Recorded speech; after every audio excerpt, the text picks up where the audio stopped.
Hey everyone, it's PhoneArena. You're watching our in-depth video review of the BlackBerry PlayBook RIM 7-inch tablet. It's going to go on sale starting April 19th, and you can pick it up at a variety of different retailers, from Best Buy, Radio Shack, Staples, Office Max, and it starts at $500 for the 16GB version, $32 for 600, and 64GB version for $700. There's no 3G connectivity with these devices right now, but down the road, it's expected for RIM to have 4G variants and just a lot of other cellular enabled ones here.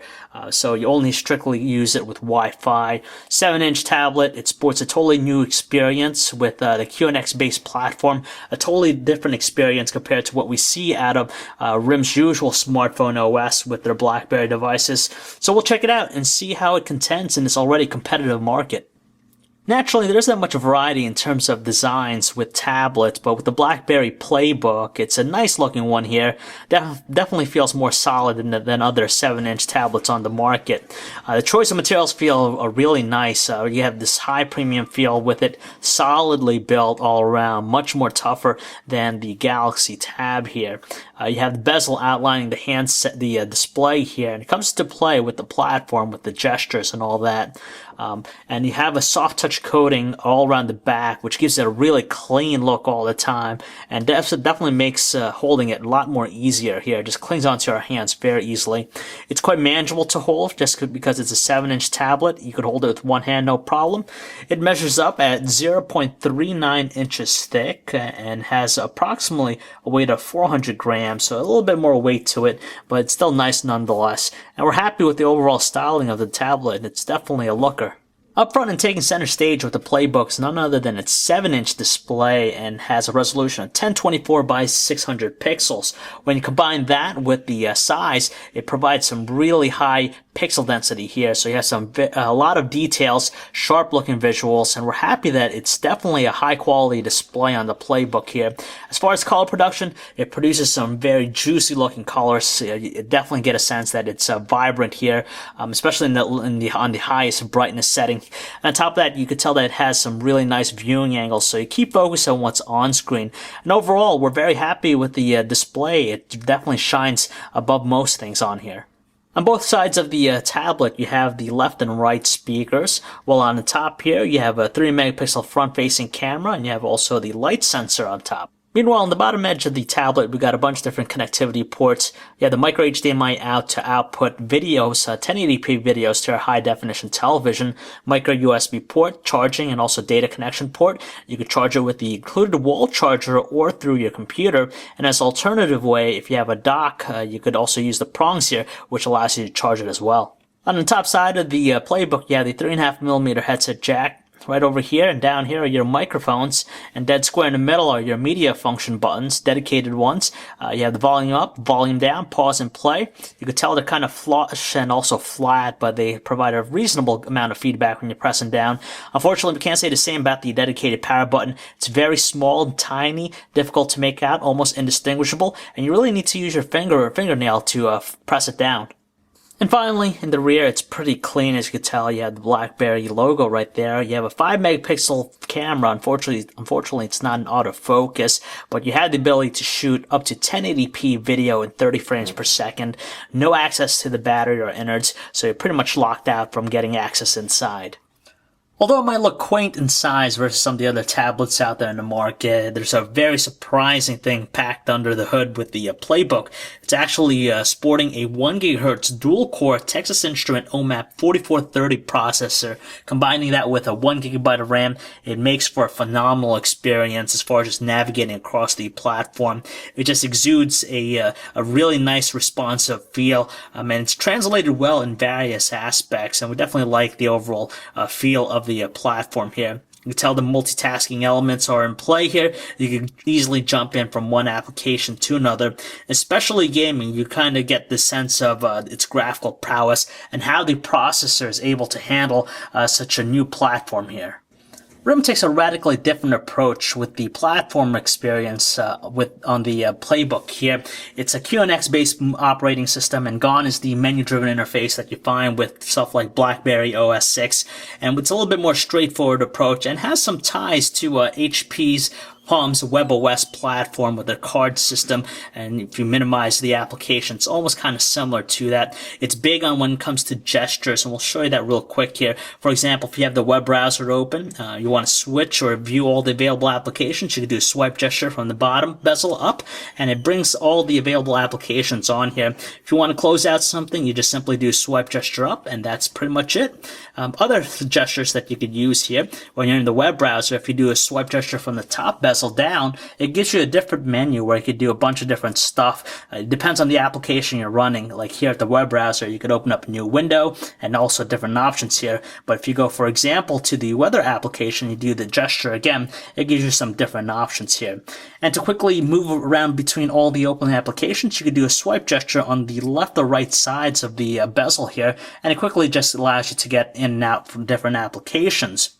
With the main menu, with the icons, the applications panel, it's typical grid-like fashion. You could always move them around to your liking. It's categorized by all, favorites, media, and games. Pretty straightforward and simple. We like its simplicity and the overall look and feel of it. It's very refreshing, and we're happy that it seems like it's pretty stable from what we've been checking out. Although there might be some occasional lockups that we did experience, but for the most part, it's a very, very nice and well-rounded.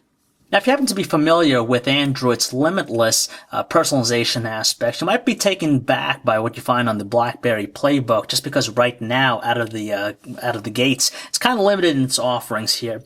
At the top bar, you have your clock, date, and of course, you have a button here to get to the options, the settings of the PlayBook. Battery indicator, you have the Wi-Fi button right here, so you could connect to a network, Bluetooth one as well, and you also have one for a screen lock. With the main menu of the app panel, you could rearrange the icons. You basically just do a long press, and from here you can move it around to whatever way you like it. And you could change also the wallpaper, but that's pretty much it as far as personalization. In order to change the wallpaper, you got to run the Pictures application. Now, if you remember the bar that we had on top, if you do a diagonal gesture swipe from the top left or top right, it brings that back up there for you. So let's just change a picture right here and just choose one. And you can do a swipe gesture from the top, set it as wallpaper, minimize it, and close it out. There you go. That's pretty much it. Hopefully down the road we see a little bit more personalization aspects, but for right now, it's just going to be only your basic items.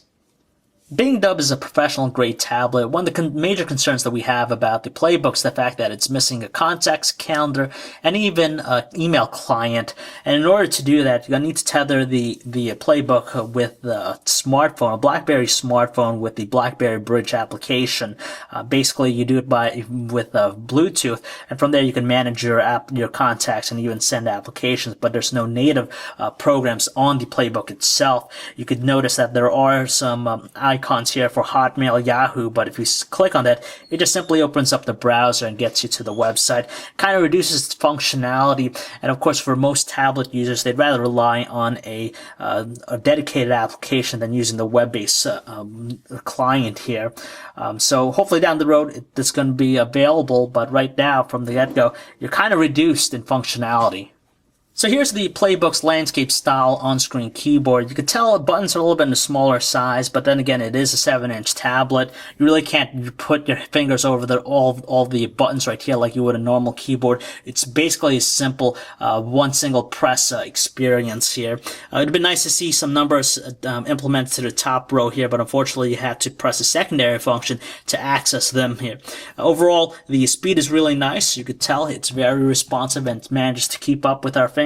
It has a little bit of a learning curve, but after a while I kind of get the feel for it. We actually like using the portrait style keyboard here just because our thumbs are able to quickly cover the entire layout of the keyboard, and as you can tell here still, it's very responsive and quick, and overall it's a decent experience. Naturally, one of the main reasons why people purchase tablets is the simple fact that they offer an ideal web browsing experience. And to tell you the truth, with the PlayBook, it's probably one of the better devices for that. Now, we have our website right here loaded up. It loads it up just like you see on a desktop. It has support for Flash and also HTML5. You could tell the animation, the Flash ads here are running. It doesn't really slow down the experience. It doesn't make it choppy. It's still pretty smooth, and it's the best thing that we like about it. You could double tap in there to to automatically resize the display here. You have also multi-touch gesture support to zoom in, zoom out. You could tell it's pretty smooth in its operation. Kinetic scrolling is pretty smooth. Might not be as smooth looking compared to the iPad 2, but it still gets the job done. And the other great thing about it is that you'll be able to interact with a bunch of different Flash content, just like you do on a normal computer. So from Flash games to videos, even YouTube clips, you have that desktop-like experience. And overall, we're very happy with it. The PlayBook's music player is pretty much bare bones and doesn't really employ any 3D visuals to its presentation, but it's very straightforward. So when you play a song, you have your album cover, you have your tracks here, your controls. If you do a swipe gesture up from the top, it allows you to go through different categories here. If you go launch a different application at the bar on top here, you still have access to a mini player, so you have control to it. As far as the audio quality from the stereo speakers, it's actually quite good. Very powerful in its tones. It's very rich and deep. There's an occasional crackling at the loudest volume setting, but it's not that irritating at all. And overall, we're just happy with the sound of it. Showing off its processing power, the BlackBerry PlayBook is able to play high-definition 1080p videos, no problems whatsoever. You can tell here the quality is just amazing.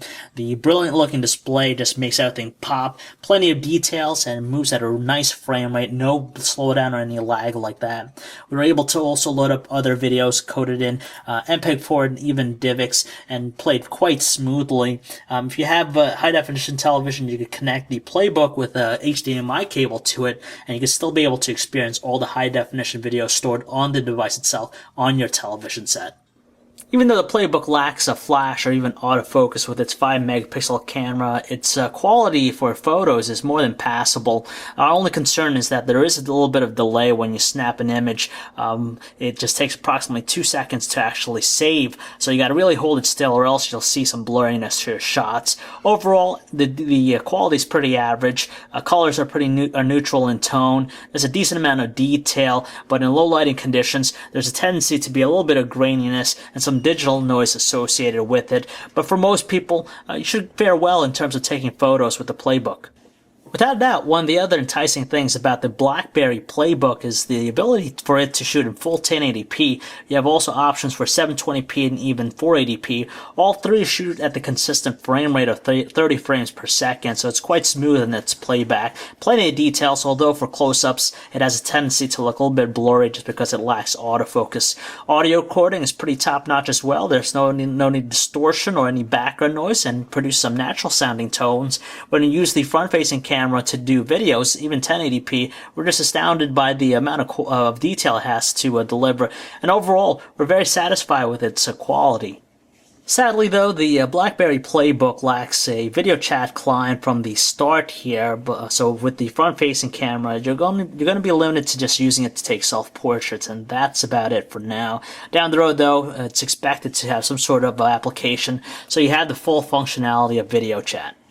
Battery life with the BlackBerry PlayBook is definitely up there, and it rivals what we find with other tablets such as the iPad 2, the Zoom, and even the Samsung Galaxy Tab, and easily a lot better than the Dell Streak 7 we checked out not too long ago. Just using the device normally, we managed to get easily a solid day with it, and we didn't have to recharge it whatsoever. Still enough juice at the end of the day. So overall, we're pretty content with its output. So that wraps up our BlackBerry PlayBook review, and it's a great start for RIM, but there are some concerns that we have about it from the beginning here. First and foremost, we like the overall styling and design of it. It's solidly built all around, and on top of that, there's a lot of great hardware under the hood, such as the dual-core processor, the high-quality display, the dual cameras, and the biggest attraction, of course, is the totally revamped platform experience that we haven't seen at a RIM's camp. It's definitely a stark departure for them. It's very smooth in its operation. We like the simplicity and straightforwardness of it, but some of the concerns that we have right now is the fact that it's missing some key clients and services from the start. such as video chat. You have also the lack of an email client, and also a contacts management app. Although you do have some productivity applications for Word and Excel, that's nice, but we mainly found ourselves using the playbook mainly for web browsing and gaming and even taking photos and videos. Really couldn't be too productive, and really can't rely on this as a dedicated device. When you compare its $500 cost with other tablets like the iPad 2, the Galaxy Tab, or even the Dell Streak 7, you get a little bit more functionality with those devices, and you could take it around with you anywhere just because you have a lot of stuff on there. But it's a nice start again for RIM. We'll just see how it develops down the road. But for those who want to take a plunge with a new device and experience something totally different from what's out there, you can check out the BlackBerry PlayBook. So if you'd like to learn more about this device, or for all latest cell phone reviews, news, specs, and information, you can check us out, PhoneArena.com.